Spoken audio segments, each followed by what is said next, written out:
It's a great pleasure to welcome you to the next in our series of Captain of Industry talks, and to introduce our speaker this afternoon, CEO and founder of itison, Oli Norman.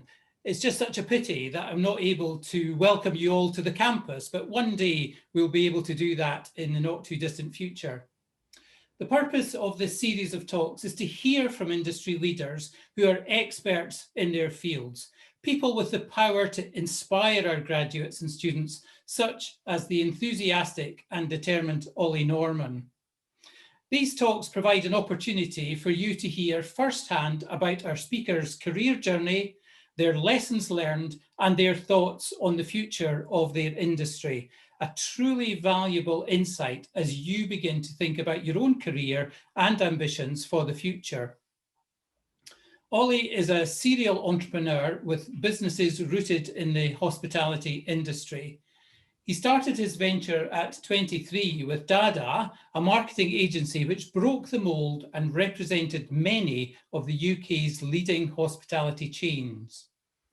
Today, Oli is CEO of itison, the market-leading service he founded and one of the Sunday Times top 100 companies. The organisation also creates and produces world-class scale events each year, even during COVID. With over 1.5 million members and 2,500 of the world's leading local and national companies, itison is reaching audiences throughout the United Kingdom, and as a result now has offices in Glasgow, Edinburgh, Aberdeen, Dundee, Newcastle, and Manchester. Oli also owns a group of bars and restaurants in the Glasgow area, many of which are A-listed buildings he has restored. So he knows firsthand the impact COVID has had on the industry, and his businesses have been at the heart of it. Oli shares our common good ethos, giving his time to share his experiences, and through itison operating its own charitable arm, itison Us, donating thousands of experiences to local charities each month. Oli is passionate about having fun, creating amazing experiences, and a business that is a force for good. So without further ado from me, I'm delighted to hand over to Oli Norman to deliver this afternoon's session. Welcome, Oli. James, thank you. Thank you so much for such a lovely welcome, and so lovely to see you all today. I was assuming there'd be 10 people on the Zoom call on the basis we have a stunning day outside, so it's so encouraging to see you all.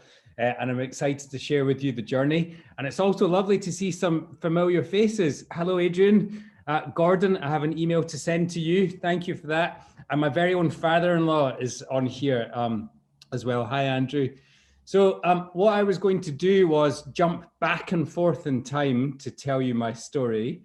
I was also going to do a tour of the itison offices. So I'm calling not from my house, but from the itison head office today. Normally there'd be up to 100 people in the building, but today it's just me all on my Todd. But I'll give you a wee tour of that later on, and then I'm going to show you a video towards the end. So anything technical that could go wrong, I'm going to give it a crack. So I wanted to start the journey with you, and I'm going to go back and forth in time, and I wanted to go back to February of 2020. So February 2020, we had just come off the back of our most successful year ever across itison and all the various businesses I run. We just nudged £45 million of turnover. We had a team of 320, 6 offices, 7 venues. Our major events team had 350,000 people attended events in 2019. We'd fundraised over £1 million for charity, and we just launched our own charity initiative. So things were looking fantastic, and I was very much looking forward to 2020, where the plan was even bigger. I was also knackered. So I was on holiday in Switzerland doing what me and my family love, snowboarding for a couple of weeks of respite. And I recall watching the news, as all of you will have, of watching this strange virus coming over from Wuhan, coming into Europe at the time, and our very own government sort of quite downplaying the potential impact of it. And when I was preparing for this talk, I started going through my own emails to just sense check the timeline. So it was on the 24th of February, the day after my birthday, whilst in Switzerland, I sent an email to my internal board. And I said, I don't want to be alarmist, but I'm watching this thing happen. And I think all these things could happen. So I went in turn and I said, I think we're all going to work from home. I think all our venues are going to close. I think all the businesses that we work for are going to close. I think all our major events are going to be cancelled. And we could have a catastrophic failure in our revenue. And at the end, my note says along the lines of, I really don't mean to alarm you because I think this is highly unlikely, but let's just talk about it. Little did we know that when I got home, which was on the 9th of March, I held an exceptional board meeting on the 10th. I gathered the team together and I said, plan to go remote as of next week. The following week, we were fully remote. We preemptively closed all our venues in advance of the government mandate to stay at home. And the following week, everything was shut down. And to give you an idea of scale, typically our business would take anywhere between 150 to 200,000 pounds per day of revenue. We went the following week to 50 pounds of daily revenue. So it truly was catastrophic. So I had 320 families or individuals who we are responsible for and no real clue or concept as to how on earth we were going to pay for this. And I had a business which I had built up on some very simple philosophies, but the core one being life is all about the experience. And in order for that to happen, you have to be together. So I really went away, and those were exciting days, but also very dark days in the first period. So I wanted to give you that just overarching concept as to how things were in those very early days.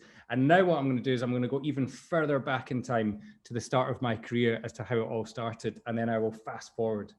So I started off, I graduated with a law degree from Edinburgh, which I thoroughly loved. And I got a job with McGregor Donald, a law firm now called Pinsent Mason.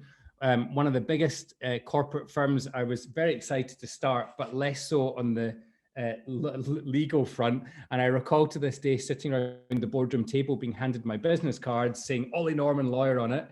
And it was unfortunately for me not something that hugely excited me. And in fact, I went the other way. It was really not my calling, and I recognized it very early on. That night, I went to the Garage nightclub. If any of you have heard of it, on Sauchiehall Hall Street in Glasgow. I got fairly drunk and I handed out the majority of my business cards. I'm fairly certain that is not what they're for. And the following few days and weeks, I had lots of deliberations and finally came to the conclusion that it was not for me, handed in my notice and started off my own journeys. I traveled off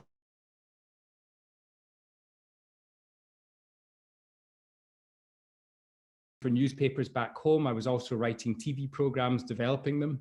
So all sorts of different things, all things really rooted in the creative industries. And whilst I was out there, I came across a really interesting story. And that interesting story was Prince Edward's had a TV company at the time, and he had made a program and a documentary in Singapore.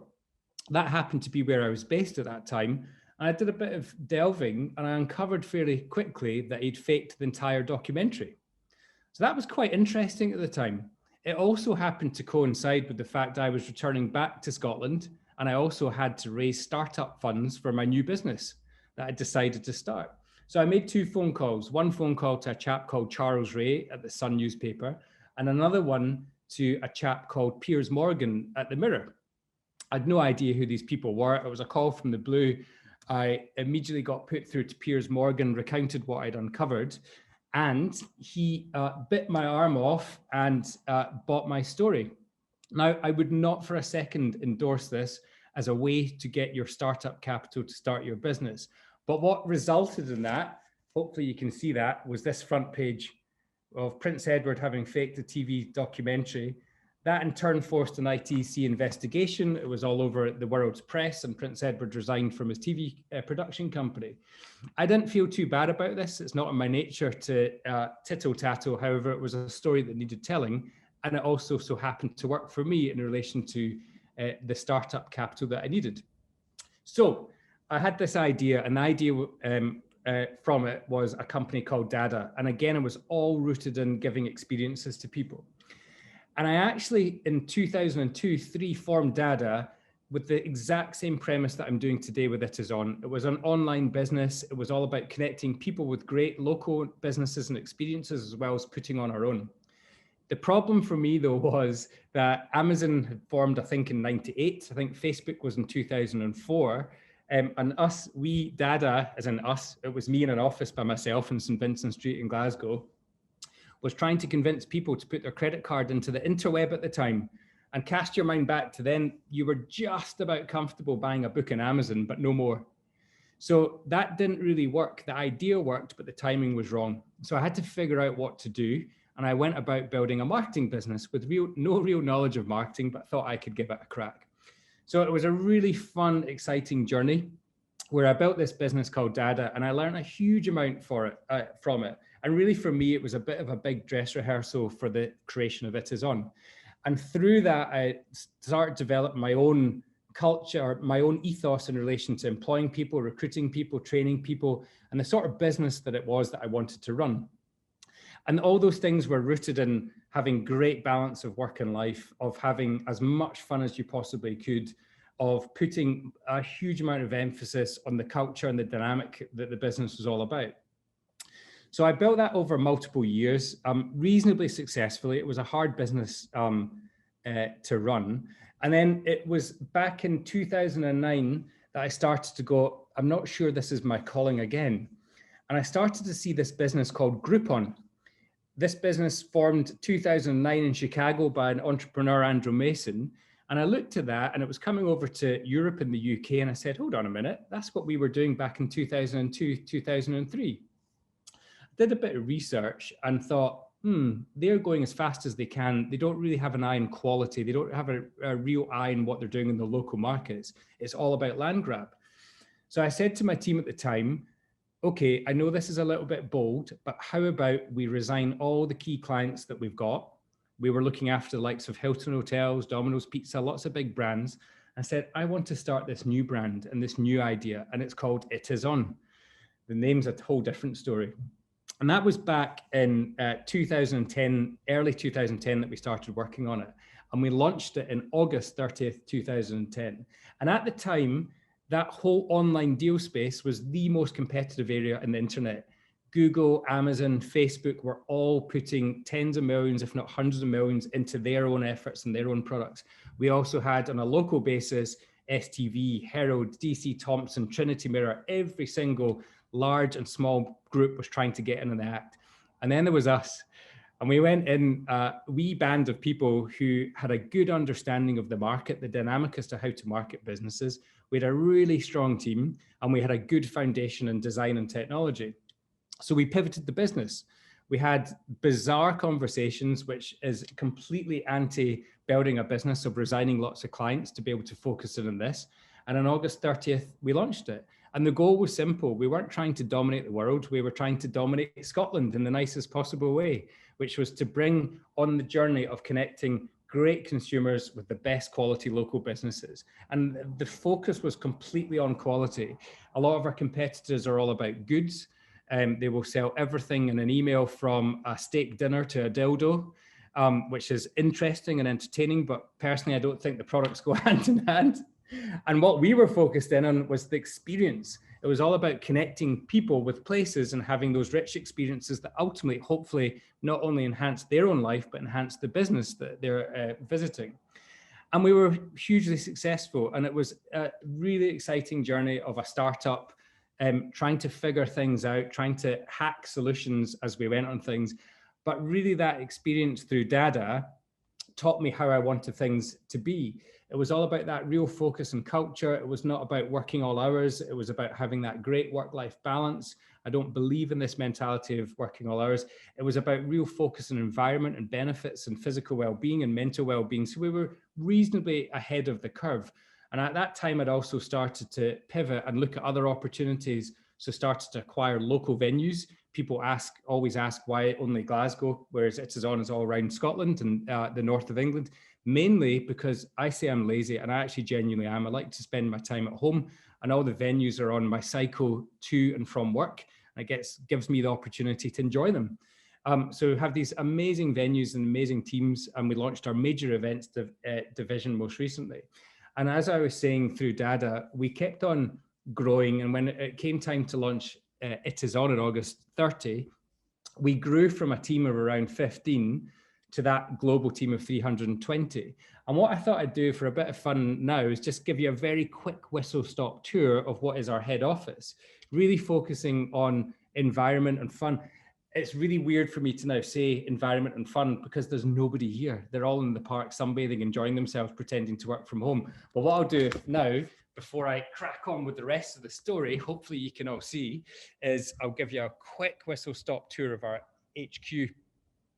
So this is my office here, and you can see this was a lovely old church. It was called John Street Church. I'm talking to you just around the corner from George Square.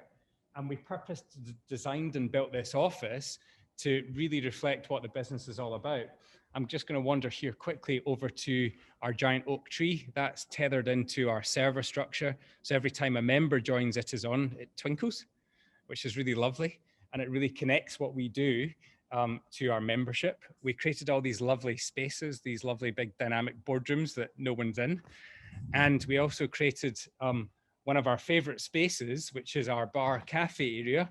I was going to use this opportunity also to go in and grab myself a beer, because we have our own fully stocked beer fridge. So you can tell I come from a marketing background.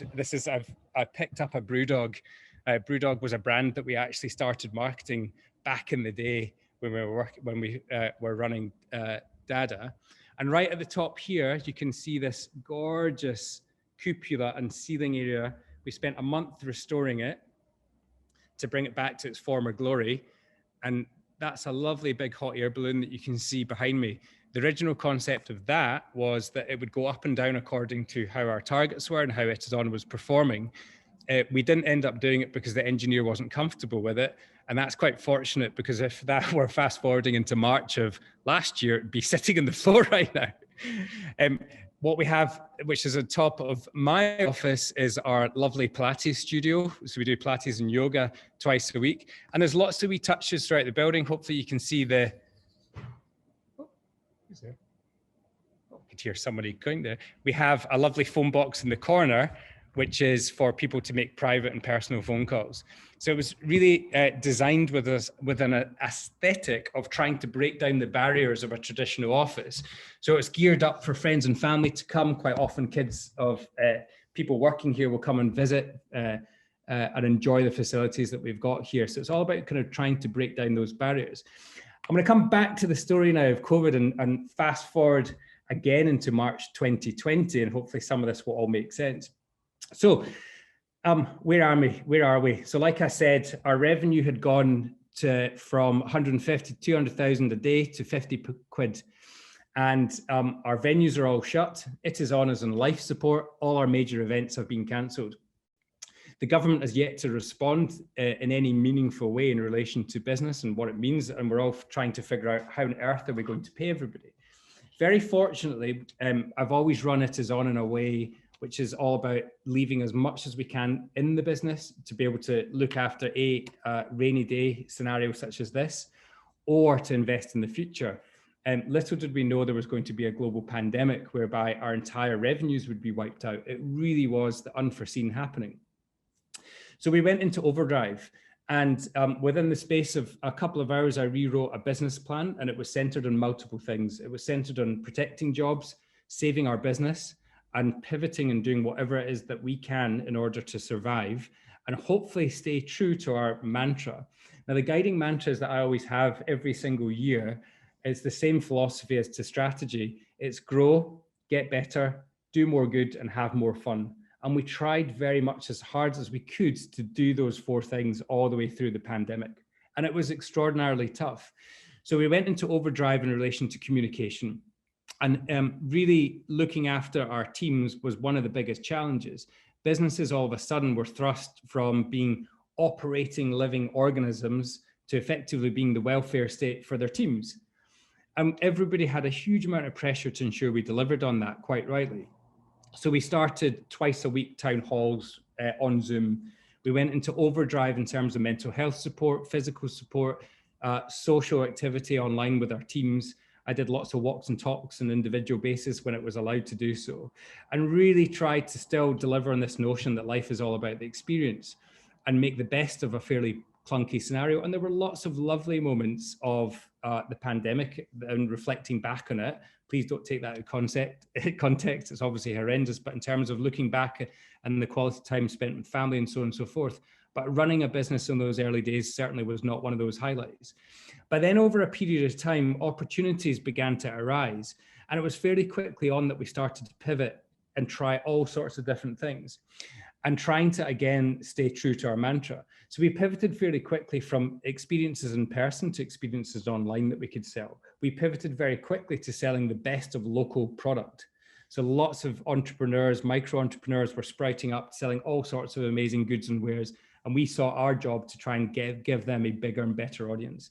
But that said, the revenue was really minimal from it. And it was really an opportunity for us to make sure we were still relevant to individuals.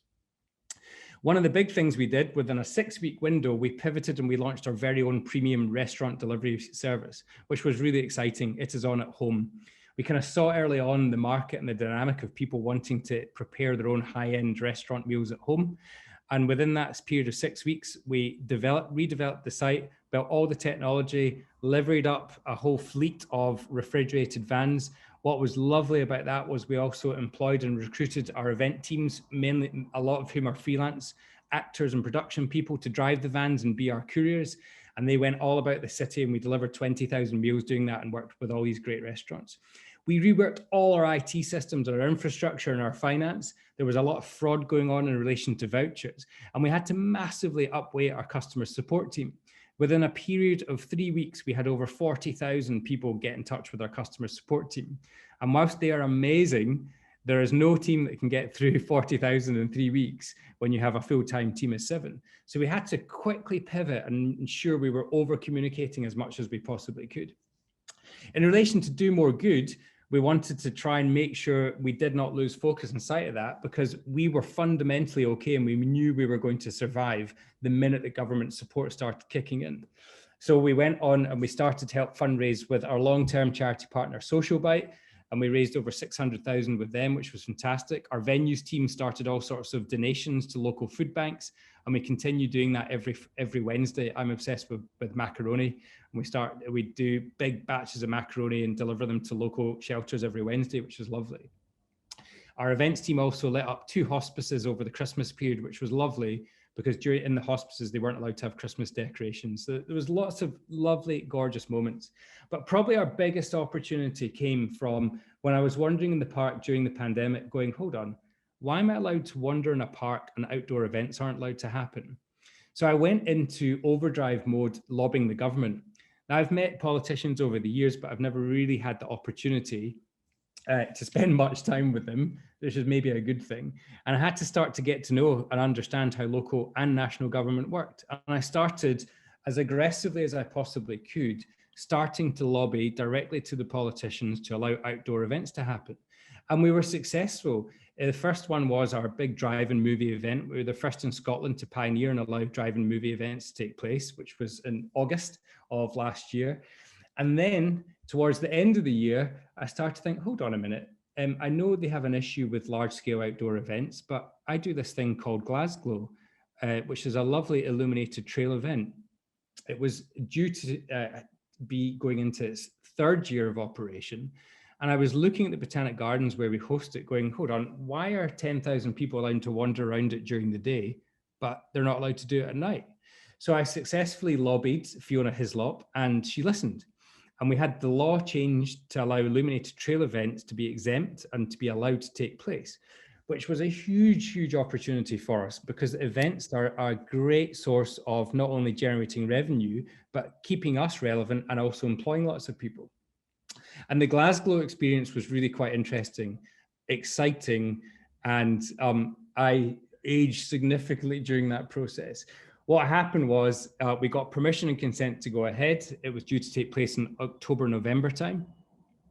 If you recall, things were lovely over the summer, and then we went into what was a theoretical 2-week circuit break. Now that theoretical 2-week circuit break ended up turning into our final or last, hopefully, lockdown. We were building our event, which is a 7-figure investment in the Botanic Gardens. And 2 days prior to the event starting, Public Health Scotland got in touch asking us, or actually requesting for the event not to happen and asking us to cancel it. At that point in time, we would have had a serious hole in our finances. And more importantly for me, had 160 team members that we would have to cancel their contracts or figure out something to do with. So I turned around to Public Health and said, no, we're not cancelling it. And we got into quite an interesting scenario. And the way out was inviting a team of doctors down to look around the park, see what we were doing, and check our protocols that we'd put in place relating to COVID. Fortunately for me, and thankfully to the team that came down, who were superb, they understood the event.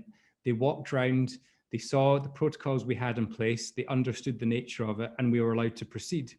But for the 2.5 weeks of Glasgow operating, it was continual crisis management mode, not because we were doing anything wrong, but all to do with perception at the time, which is completely understandable because at that moment in time, bars, restaurants, everything is closed.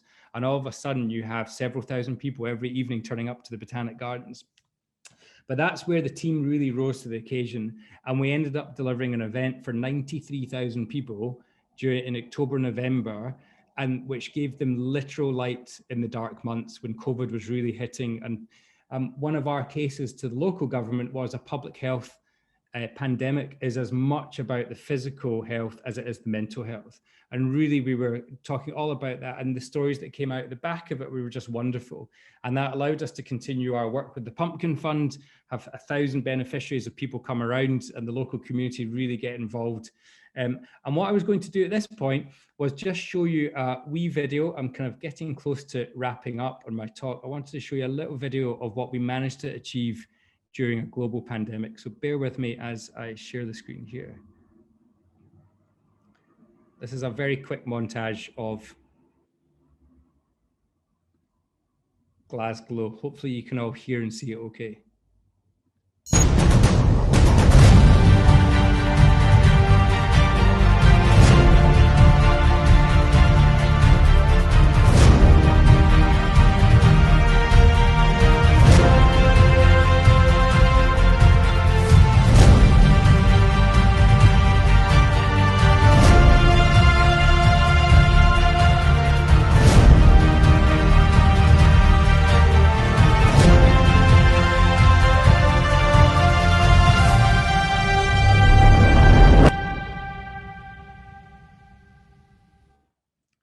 Kind of mental that we managed to do that. But I was just hugely proud of the fact that we were able to do something that really created no additional public harm, but actually did the converse of giving people hope, light at the end of the tunnel, and employment opportunities. And at that moment, I just wanted to move on towards opportunity and opportunity for graduates as well. So much good will ultimately, I believe, come out of the pandemic. For us as a business, hello, Paul. For us as a business, we've made lots of fundamental changes to how we operate for the better. So for example, this summer, we'll be going to a 4-day week, and hopefully that's something we'll go through in perpetuity as long as we work at it and get it right. Flexible working of core hours and how people work, we have categorically demonstrated it can be done brilliantly. I believe there's lots of things that can only be done by collaborating in person, but lots of things can absolutely be done remotely. The investment we made in technology has put us into a far stronger position, but overall, just the general resilience of individuals and teams and managers. And I think no doubt many of you on this call will have been in the same situation. Line managers and leaders responsible for other people going through the pandemic have had a very hefty burden on their shoulder. And that level of resilience and entrepreneurialism that people have shown all the way throughout has just filled my heart with joy to see what many of my team members have done. So I really genuinely believe that coming through the other side of this, so many businesses, so many sectors will make changes for the good for not only themselves, but also for their teams. And I wanted to kind of, sum up as I think I was asked to talk slightly on opportunities for graduates and where the marketplace is. Whilst we had to make some really tough choices early on in the pandemic, we are now re-recruiting and over-recruiting from where we were. itison core business, we're recruiting 15 individuals. Our venues team have just recently taken on additional 30 people. Our major events team, we have an incredible roster of major outdoor events for this year and next year, where we'll be having anywhere upwards of 600 people that we're recruiting for those events. The opportunity is huge and significant. When I first started DADA back in 2002 and then itison in 2010, we were coming out of both a recession for various different reasons, and the most recent one being the financial crisis. I've not known anything other than recessions and depressions. And the thing that I am aware of is that they are the mother of all invention time for entrepreneurs, micro entrepreneurs, individuals pivoting within businesses and businesses themselves pivoting. And as I look around everywhere around the city that I'm in, which is Glasgow, I assume most of you are based there too, all I see are amazing, new, incredible startups going on their business, and existing businesses making their own business significantly better. And my parting advice before going on to Q&A is thank you so much for listening. And I hope those of you who are looking for opportunities are able to match make with those businesses, because the opportunities is absolutely out there. You just have to search for it. Thank you so much for paying attention. Hopefully that wasn't too confusing as I was going back and forth in time, giving you tours and showing you videos, but hopefully it worked, and hopefully you could hear me okay. Thank you so much. Thank you so much, Oli, for sharing your and your company's journey. And I think especially after seeing your offices, all of us here today will be rushing to sign up for a job at itison. And well, I mean, especially after seeing the yoga studio and the bar, sign me up. So we'll now move on to the Q&A. I'll go to some of the pre-submitted questions first. But if you still would like to submit a question, you can do so by either using the chat functionality or by raising your hand, and I will do my best to come to you during the Q&A. So the first question was submitted by one of our students, John Miller, and he's asking, what do you think will be your main focus in a post-COVID world? Sorry, could you say that one more time, Elsa? Yes, of course, sorry. So the question is, what do you think will be your main focus during or kind of in a post-COVID world? So I hate sounding like a politician, but building back better, just horrible taking any soundbite from Boris, but making sure that when we are building back, we're being far more thoughtful and we're getting better what we think wasn't quite correct. And for me particular, the sector that I'm in is all about experience. Our strapline internally is life is about the experience. So therefore, trying to ensure that we give really safe environments for people to connect back together, I think is going to be so pivotal and important. I mentioned major events. We have a huge opportunity to rethink how we do things, to recalibrate, to make them better, use technology at their heart, but try and bring people back safely, thoughtfully.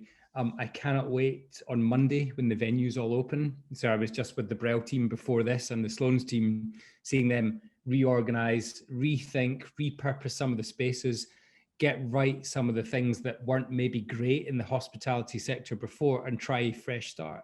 So I'm so encouraged and enthused that whilst the pandemic has been horrendous in so many levels for everybody, not least of all the loss of life, so many good things will come out of it.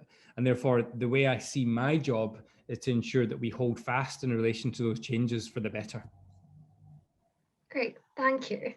So the next question involves tech, and it's coming from one of our students as well. And he's asking, what role does tech play in the experience sector, and how do you think this will change in the future? So I'm not entirely sure exactly the leaning of the question, but we have so much technology involved within events and experiences already, not least of all how people book into places, how people purchase, how we do audience flow management, all sorts of stuff. So one of the beauties of when we ran Glasgow, and we had environmental health, public health officers, doctors coming round to inspect it, and it turned very quickly from this is dangerous, to now here's how this is a case study as to how to run major activities throughout COVID. And part of the reason for that was we had a closed loop of 4K, the high definition cameras covering the entire site. We had all sorts of really interesting tech throughout the site, and they were able to get CCTV real-time feeds to understand audience flow, how people went in and out of places, and everybody was obsessed with how you go for a pee. I actually have videos of how people went for a pee at drive-in and how people went for a pee at Glasgow. I mean, I won't talk you through it because you can imagine, but really that's what public health were obsessed with. So actually having that ability to show people real time how it worked, relay to them, was hugely powerful. In terms of the experience sector and tech, I hope what the question was not about was whether virtual and online events will ever replace real events. That short answer for me is no. I think they have their place, absolutely. But nothing can ever replace the substitute of real face-to-face interaction to foster relationships, trust, and all the things that come with that. I think certainly businesses will think twice maybe in signing off fancy conference trips to New York, but that will come back over time more thoughtfully. Okay, thank you. I'll go to one of our attendees today. I can see there's a couple of raised hands, so I'll go to Julie Thompson first. Julie, if you could unmute yourself and ask your question, please. That's great, thank you. That was hugely inspiring, and it's great to hear your whole journey and how you responded so quickly during this time. I'm a senior lecturer in business management, and I lead a module called Management of Innovation and Creativity at the final honours years level. And I can imagine that, watching this is going to be really useful for them in years to come as well. I wanted to ask you about, your ideas. They're so creative. What would you say has been your most creative idea, and what do you think influenced you to come up with that? Sorry, that's my daughter coming now. Thank you, Julie, for the question. It's interesting. One of my production managers the other day was saying to me how interesting it is to see my thought processes change since I've had kids. So I've got a wee boy and a girl, Indy and Roar, and I'm very much influenced by what excites them. What drives me in creating stuff is the end product and seeing people smile and enjoy it. And I couldn't go, here's one particular thing that goes the most creative. I spend most of my time on strategy, and I drive major events and innovation. And so if I were to pick major events, I think the thing that maybe changes is the scale of ambition. And one that I'm proud of is we held an event in 2019 that we're going to be bringing back called Elfin Grove. And Elfin Grove was an idea I had, and I knew how I wanted to talk about it, sell it.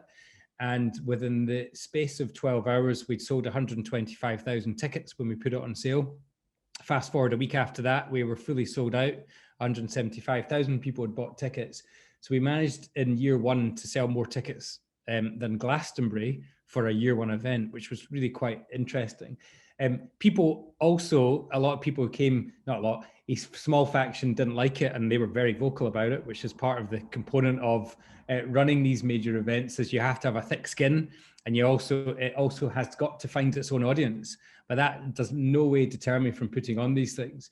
So I definitely lean towards the major events when I come up with creative ideas, and that's so I have about 10 or so events of all different types. I'm very much looking forward to sharing them with you over the coming months when we start to unveil our program.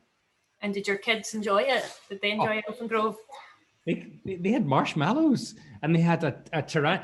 People were really offended that I turned Rudolph, the reindeer, into a giant talking T-Rex. But my kids loved it. So that was the most important thing. Thank you very much. No worries. And I think we're all really excited to see what you've got up your sleeve, so we'll keep our eyes peeled. Okay, so I'll go to Michael Kenny next. Michael, it looks very sunny where you are.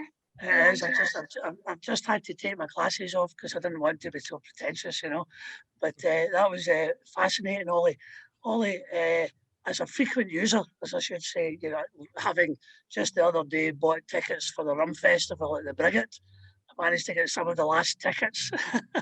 I only saw the advert, and when it was only the normal tickets that were left. Goodness, which is fantastic. More to rum, less gin, more rum. But as a 59-year-old ex-graduate from Cali, and having recently been made redundant because of the pandemic, what would you say the average age of your team is? Really good question, and thank you for your comments, Michael. I don't know. I should know, and I've got an app on my computer that will tell me, but I'm not going to go into it. I'm going to guess it's somewhere early to mid 30s. So if you remember, I started Dada in 2002, and then itison in 2010, and I have quite a number of the team who've come with me on the journey. And then across our venues and our major events, we've got a really diverse team. So venues would maybe be younger, and events would probably be a bit older. And it really depends on level and what people are doing. Yeah, but no old blokes. Oh no, we do. I'd consider myself one of them. Well, I mean, me. I must be a very old bloke then. Thanks very much. Michael, I hope you enjoyed the Rum Festival, and thank you for buying a ticket for it. Cheers. Thanks a lot.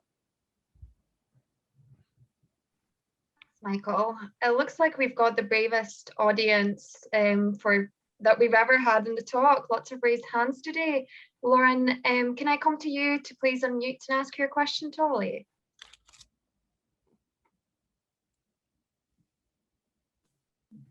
I should be used to this muting and unmuting, but I'm not. Hi, Oli. I met you probably in 2003 when you first worked next door to Colin, the silversmith. We used to borrow milk and sugar off each other way back then, and I just cannot believe how far you have come.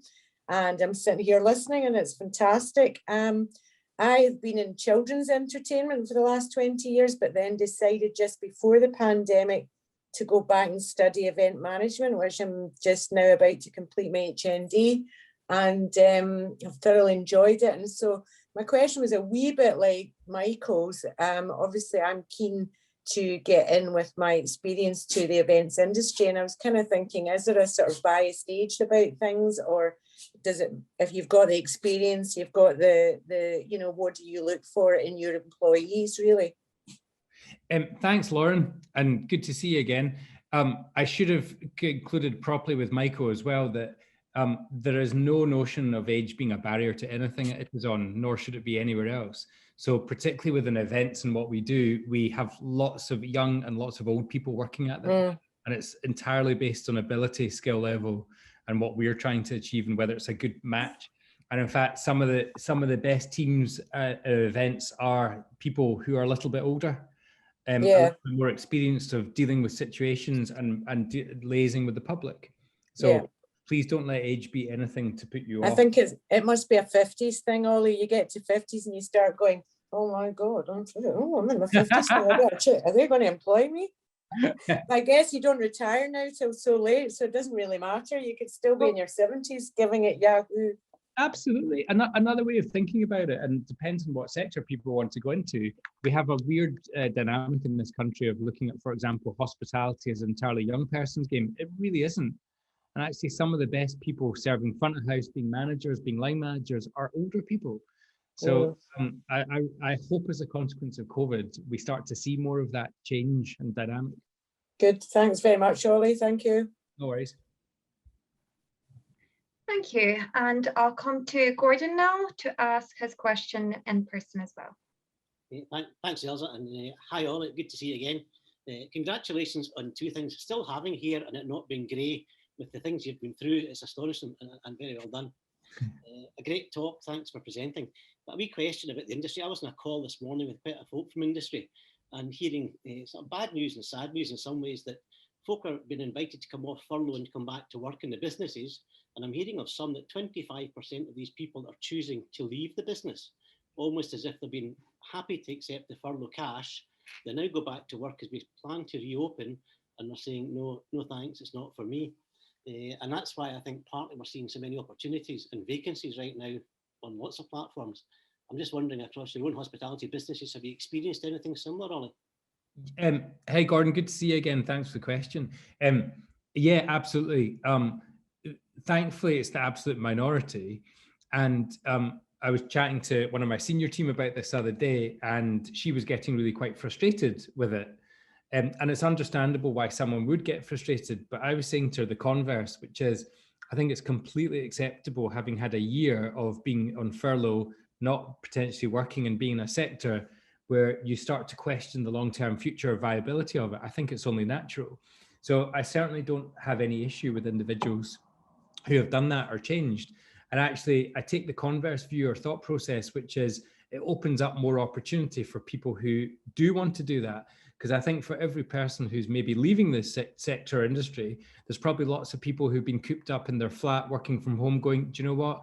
I'd actually quite like to engage with people for a living. So I think it's our job in the hospitality sector to improve the general dynamic and the reputation of the sector. And there's lots of people who are doing that. I can see Paul on the call today, who's very much charging the way with what he does. And I think it's up to us to make that change and show people that it can be a great career path. Thanks, Ollie. I'll go to a question that's been put in the chat, and it's from Christina asking, what is the best advice you can give to events students aspiring to become entrepreneurs? Any mistakes to avoid? All of them. All of them. There are several things. Events is such a fantastic way to lose lots of money and to bankrupt companies. They're one of the hardest things to get right on a consumer level, that is anyway. So be really thoughtful in terms of what you do. If it's about being an entrepreneur in a startup, test, and then go for it. If it's about trying to get experience and work within it, tether yourself to companies such as ourselves. We've always got opportunities at our events, and we're always looking for fresh people coming through to join production teams, design teams. Events are one of the most exciting areas or dynamics because it involves so many areas that people don't realize, from designers, from software developers, to production managers, to there's so many layers that go into an event, which is very exciting. But yeah, if whoever asked the question wants to drop me a private email, glad to have a chat, because events is an area that is full of jeopardy, but is also equally full of lots of reward if you get it right. Okay, thanks for that. And I think we've got time for a few more questions. So if you still want to put a question in, please do so now in the chat. So one of the pre-submitted questions is asking about what your biggest challenge that you have ever dealt in your career has been. And not kind of obvious. Sorry to be apart from the current situation, maybe. Yeah. There's no one thing. I think everything is. I was chatting to a pal this morning, and it's funny when you look back in time and moment. When I started off, it was me by myself, and you were just lonely all the time. And business, it took a couple of years for business to get any traction whatsoever. And there were lots of moments of looking at jacking it in, trying to get a job, so on and so forth. And those are probably the toughest times of just being resilient enough to carry on with it and try and make it work when it's not. There's this falsehood in business that you start on day one and all of a sudden you go stratospheric. It just doesn't happen like that. And for maybe an odd few it does, but you really have to go in there with a resilience. Elfin Grove, I mentioned earlier, was a time that was tough for us as a business. And the reason for that was quite simply, we'd put on an event for 175,000 people. So even if 10% of people didn't like it, that's a lot of people. And you end up with a very vocal minority of people. And we ended up with this holy grail, which was we ticked a huge box for media at the time of Christmas event being a disaster. It categorically wasn't a disaster. And of the 175,000 people that came, we actually only recorded 300 complaints. That's significantly less than a normal event. It's just the scale was large. So there's lots of moments that you have to try and find context and G up a team. We had 250 people working at that. So to have headlines in the press that were just hurtful was just frustrating. I actually called up the team who run Tea in the Park because they know what it's like to get a bit of a kicking from time to time. And they were quite right in what they said, which is there's a small number of people who talk a lot, ignore it and crack on, which is exactly what we did. Great. And then last question of today's talk, probably a bit more about your creativity, is so how do you turn your concepts into reality, and how does the creative aspect kind of work in your head? I get better at it over time, I think, in terms of taking people on the creative journey, sketching it out. So I get my idea lined up. I then I pitch it, I storyboard it internally, and I kind of figure out the different dynamic of it. And it takes, for our major events typically, and we've got 6 that we're due to unveil, it will often take 6 months to a year to develop it before you even start going into production. So they're really quite heavily involved things to do. And I constantly reinforce and sense check it's correct. But ultimately, creatively, you have to go for it. But you cannot do these things by committee. And what I do is I build a team of really great creatives. So I have set designers, I have lighting designers, I have sound designers. So we compose all our own music and our own sets and designs. And they're like, they are short-term TV or film productions, essentially. And the going for it bit is the most fun bit. You just have to be quite dogged in terms of what you're trying to achieve and not deviate from the creative vision. Otherwise, you end up with something that's hugely watered down. So just at a point in time going, here's what it is, take it or leave it. It's up to you if you want to buy a ticket, but I hope you enjoy it. So hope that answers the question. It does. Thank you so much, Oli, again, for those great insights. And I'm sure our audience today have found it very, very useful. So that concludes our Q&A session today. And I'll now hand over back to Professor James Miller to close the event. Thanks very much, Elsa, and thanks very much, Oli. I mean, fantastic to hear what you've had to say to our audience, which you can see has alumni, it has staff, and it has students as well as others. I think you are probably the first in the series to ever have their uncle and father-in-law join us in the audience. So well done for that. Absolutely delighted. I'm going to just say a few words. Whilst I'm doing that, could everybody just unmute their mic? The reason will become evident when I'm finished. So if you could unmute everything, that would be great. As I was saying, there are alumni, staff, and students on this call, and there was something for absolutely everyone in what you had to say, which was amazing. And at least for one of our alumni, the cry for less gin and more rum would not have come down well. But actually, I think there's probably room for both in Glasgow. What I'm slightly worried about from a staff perspective is that tomorrow morning I'm going to get a lot of requests for beer fridges and Pilates studios. So that's a wee bit of a worry.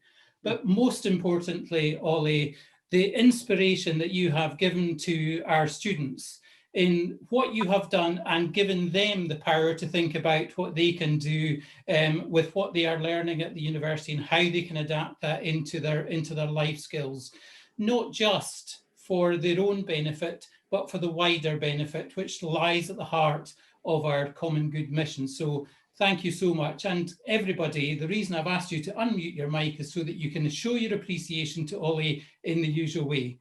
Thank you very much.